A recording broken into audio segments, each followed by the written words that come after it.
No, Coming up and I'm so next. glad that you all brought this up because in many cases, you know, when you're in that butterfly stage where everything is just peachy, you perhaps don't think a lot about where we came from, you know, and that you really are a product of what you saw Yep. and what you experienced. So that, and it's kind of in a way different. Well, I shouldn't say different. In a lot of cases, men are vocal and boisterous, you know, but for you to take the approach that you don't want to argue, you know, but you're saying, but if it's important to you, we ought to argue.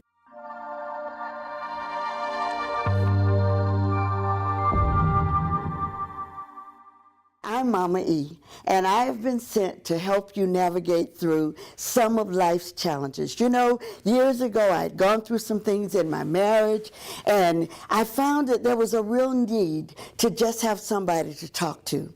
That's the advantage of having a mom.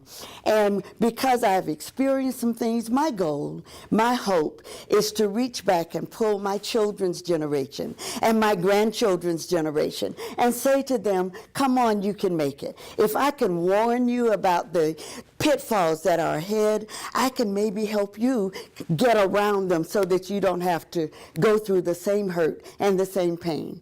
I'm looking forward to spending some time with you. I'm looking forward to you getting to know me, and that's the purpose of this telecast, Ask Mama E. Hi, this is Estella Stripling Keys, also known as Mama E, and this is the Ask Mama E broadcast. This show is dedicated specifically for or to healthy marriages and relationships. I guess it was about 20 years ago when we began this ministry. In Him Marriage and Family Ministry, our mission is to help couples have the kind of marriages that God said we could have. So that every week we'll try to give you some tips that hopefully will help you with some of those challenges that we all face in marriage. I know, you know, when we get married and everything is just wonderful and we have our beautiful wedding and the colors and the flowers and all of that, and then real life happens. Well, my job, my assignment is to tell you that it's going to be okay, that everybody has those challenges. And if you think about it, it would make sense that two different individuals who came from totally different backgrounds, had different perspectives on life, now coming to join as one, would have friction every once in a while. But what we want to find out is, how do we deal with the friction? We want to leave happy at the end of whatever the disagreement was. And there's so many couples that have given up. And I don't know, I think that many times we give up long before we had to. It really wasn't the end of the road. You know, it just felt like it because it perhaps was so hurtful. But my hope, my prayer is that something that we will say will help you get through those periods of friction. I just want to take a minute. I had a thought earlier this week in the book of Haggai. Several times the scripture says, consider your ways. And as I was reading that, the thought occurred to me, what does it mean to consider your ways? And as it relates to marriage or relationships, I think that we could substitute the words, evaluate your behavior. Sometimes we think that it is the other person's fault that we're behaving a certain way. You know, if she hadn't pushed my buttons, if he hadn't said X, Y, Z. But I believe that as humankind, as adults that are made in God's image, that we have not only the right, but the know-how to evaluate how I'm behaving and then do something about it. All right? So that instead of acting like a 2-year-old, instead of pretending that you have no choice in the matter, that because she or he said something that you didn't like. But you know, I remember having a conversation years ago with my husband, and I don't know how it came up, but I noticed how he would treat or react to his coworkers. And when I think about it, most of us make the decision to be kind to persons that we want to, be that coworkers, our managers. There's some things we would never say. There are some tones that we would never use with people that we respected. Can I then just ask you to think about, as you go into this week, how you behave? And if your spouse doesn't really deserve the best part of you, you know, don't give it to the coworker at the water fountain. Don't give your best you to anybody other than that person that you expect to grow old with. Okay, that's my mommy tip for today. And as we go on, you'll probably get tired of hearing Mama E and her tips. But things that I have learned over 50 years, I just want to share with you. Okay, that being the case, let me get to my special guest today. I promise you that I'm going to bring guests not who graduated from Harvard, and they might have, but I am convinced that experience is really the best teacher. So that rather than bring guests who can tell you what their thesis was written about, and there are some of my guests who will do that, but if you've actually lived it, if you can relate to what people are going through, I think that that's a better teacher. So, to my audience, I want you to welcome Rebecca and Patric Myers. I met them, a few months ago now, and I was so moved by the story that they shared with me. I thought that you needed to hear it. So this is not formatted. This is not a show where we're going to ask each other questions, but just share what the Lord places on your heart, because I know if we do that, we'll reach the people that God wants us to touch. All right. Take it away. My name is Patric Myers, and this is my lovely wife Rebecca, and our marriage. We got married about 10 years ago. Oh wait, that's not right. 8 years ago. 9 years ago? Exactly. So you already know how this is gonna start out.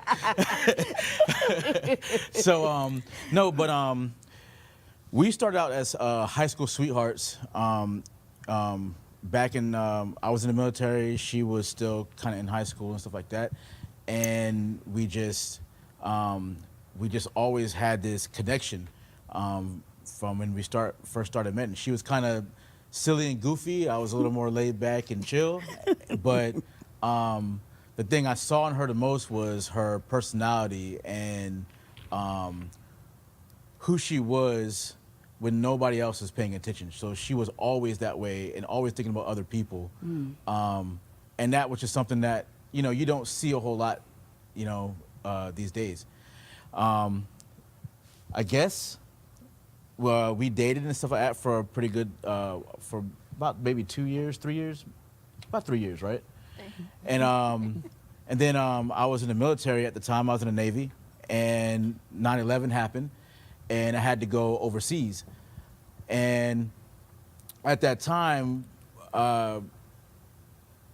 it was not something that was necessarily, I guess, how you want to put that?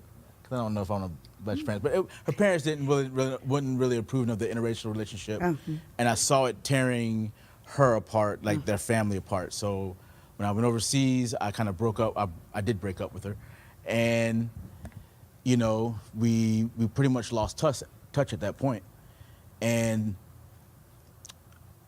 I always knew I should have married her at that time. Like all the women I dated after that, they never really measured up to, what she had done for me as a person.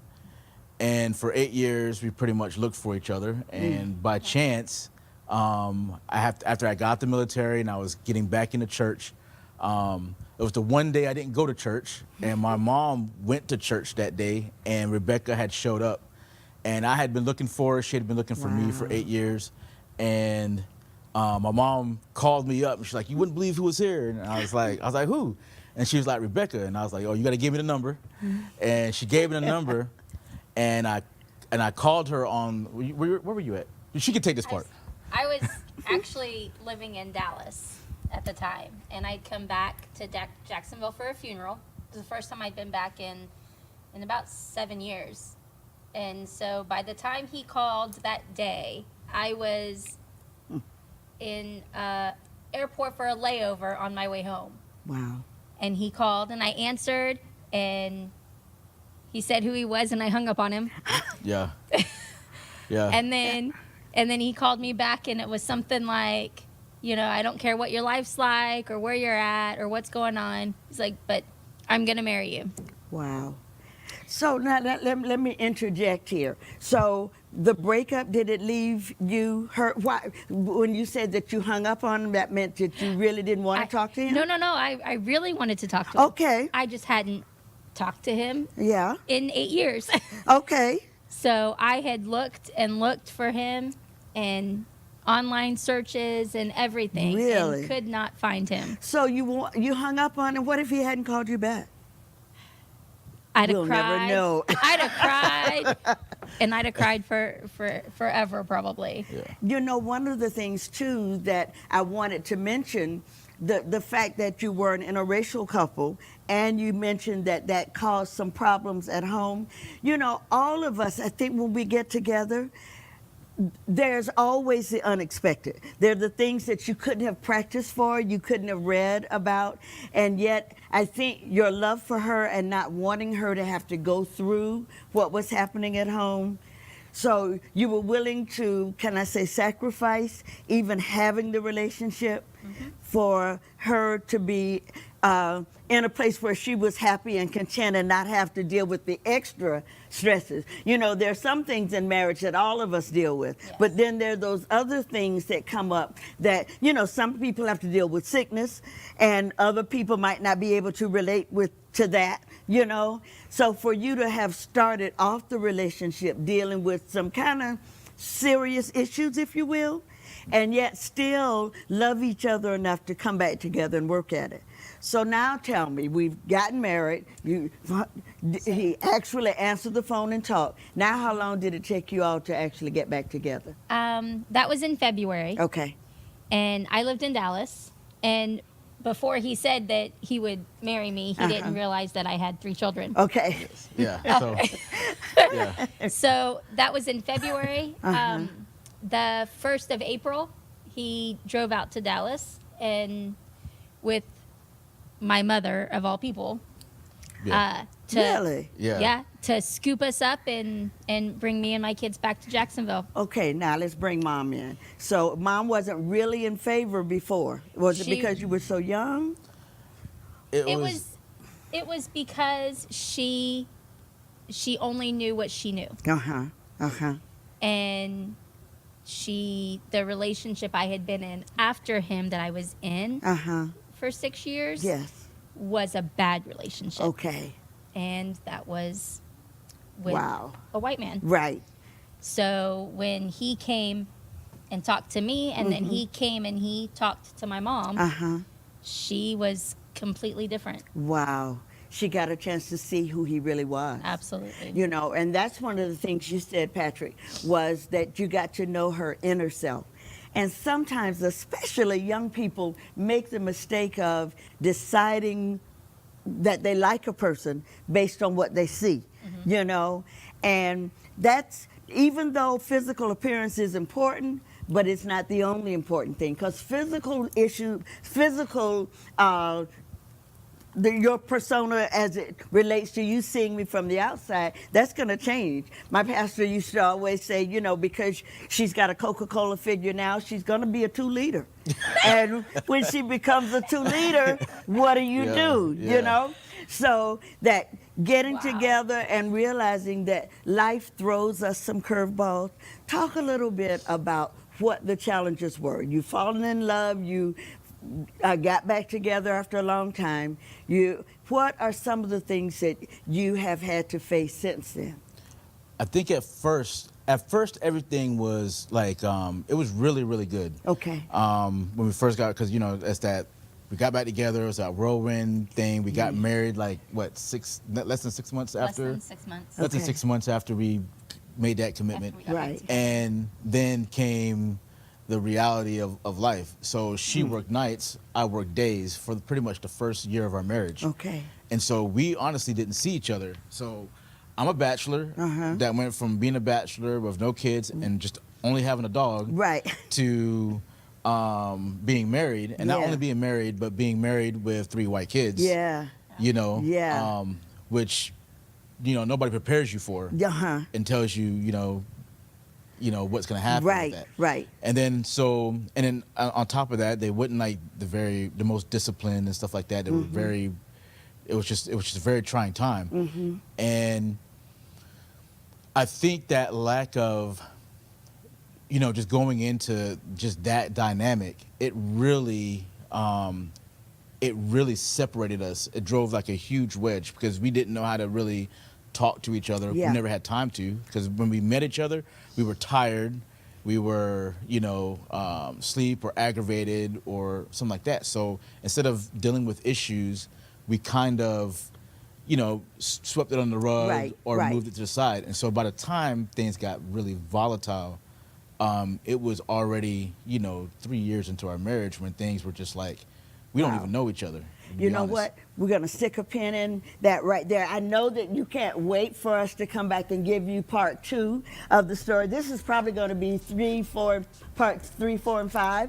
But there's so much that I think that you'll be interested to hear. So we'll be right back. Mama E is on the web at www.ask-mama-e.org. Hopefully you're enjoying Ask Mama E Show. If you would like more relationship tips or to get more information on programming information for this particular show, maybe you need tips on a better relationship or information about guests that appears on this show, please go to our website at www.ask-mama-e.org. Remember, Mama E is listener support. You can support this broadcast by going to Cash App, Sakis, and giving a donation today. Hi, everybody. This is Mama E and my special guests, Patric and Rebecca Myers. I hope you're not just tuning in because you missed the beginning of this fantasy, this Cinderella story that God has blessed. But for those of you who saw the first part, we're going to give it back to Patric. He's going to fill us in a little more on what has transpired in their marriage. Go ahead, Patric. Okay.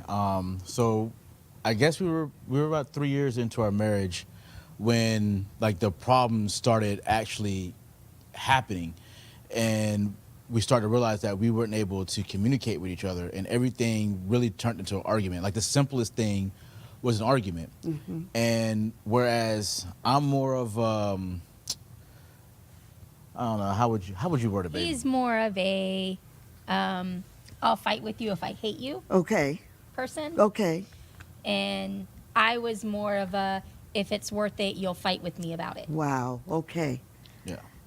So that was a very hard thing for me because, in the family that I grew up in, which is, I think, is something very important to talk about when you come out relationships. A lot of your family background dictates how you're, like, the way you interact with each other. Yes. And the way my family was, I rarely ever saw my dad and mom like really fight and argue.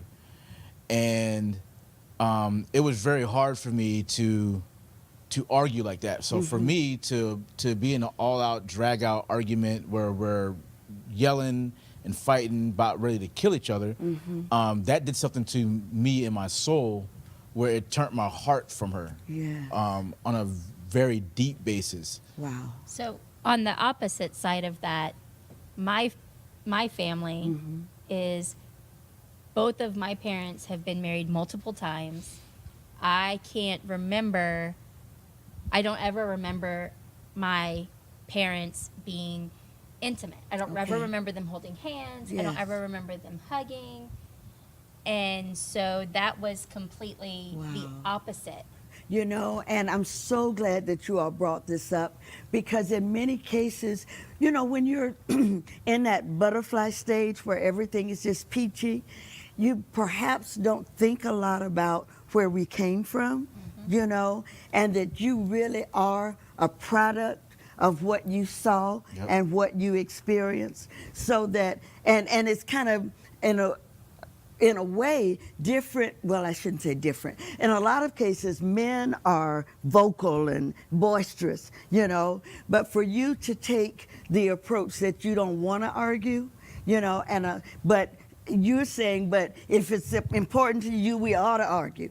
And I can only imagine the turmoil that must have contributed to the household, you know, and you've got these little people who are now, you're setting examples for them. That's one of the things I'm always trying to caution my couples about, is that they're looking at you. Yes. You know, and the Very only true. example of what their life, their marriage, their household will look like is what they saw. So how did you begin to work through these differences?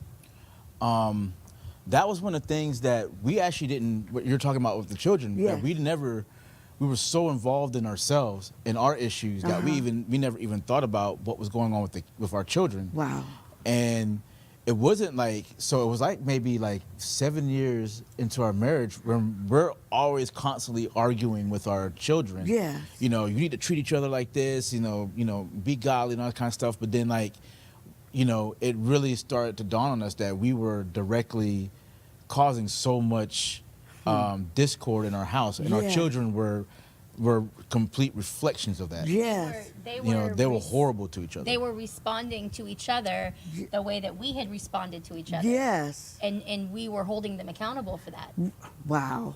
Did they ever tell you that maybe, and depending on how young they were, they might not have even been able to verbalize what it was they were feeling? I don't think they ever told us. I don't think we really even realized it until, honestly, about last year. Like, really understood the impact that we were having until about last year of our marriage. Wow. So, But you know, you said something, Patrick. It's because you were totally focused in on you, you know? And so many times we forget that our lives impact these children, and that God made us stewards over these little lives, you know?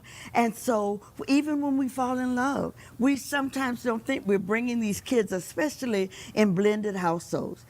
They didn't fall in love with this person. They don't even know them, you know? And I've got relatives and friends that I've talked to, and I've said, okay, I see you're caught up in this whole romantic thing. How do the kids feel about it? Oh, well, we don't know. One of the things that I think that I noticed towards the last couple of years is that our kids were impacted by a lot of things that happened to them before Patrick and I got together. Okay.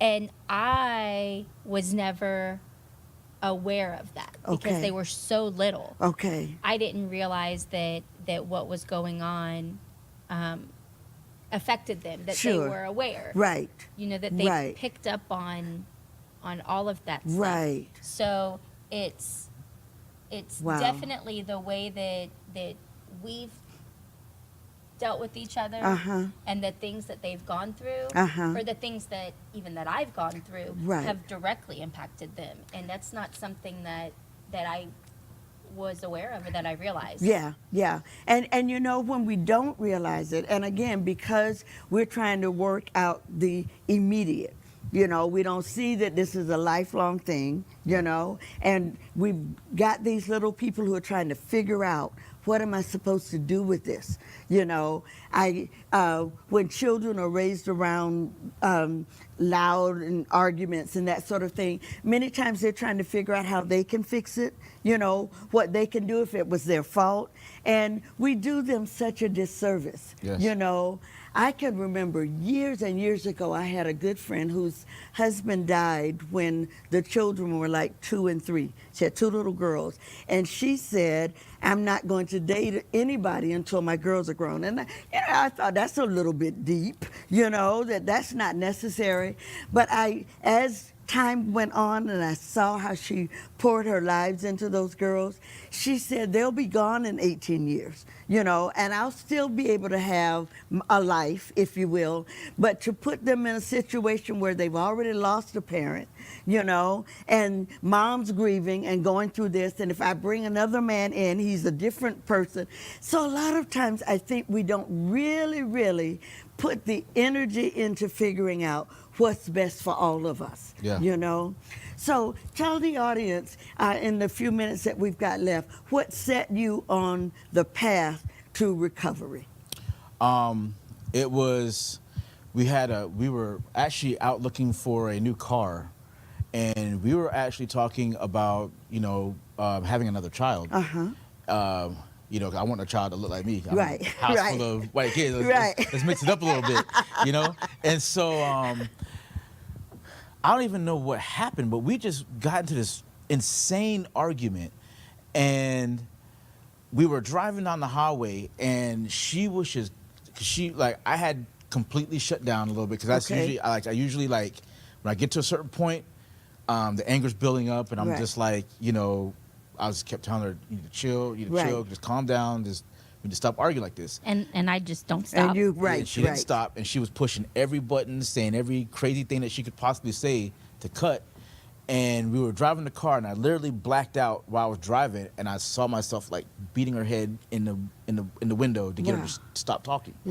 And I knew at that moment, because I know my temperament, I had to stop what I was doing, pull over, and I literally pulled over and jumped out of my car and told her she needed to drive.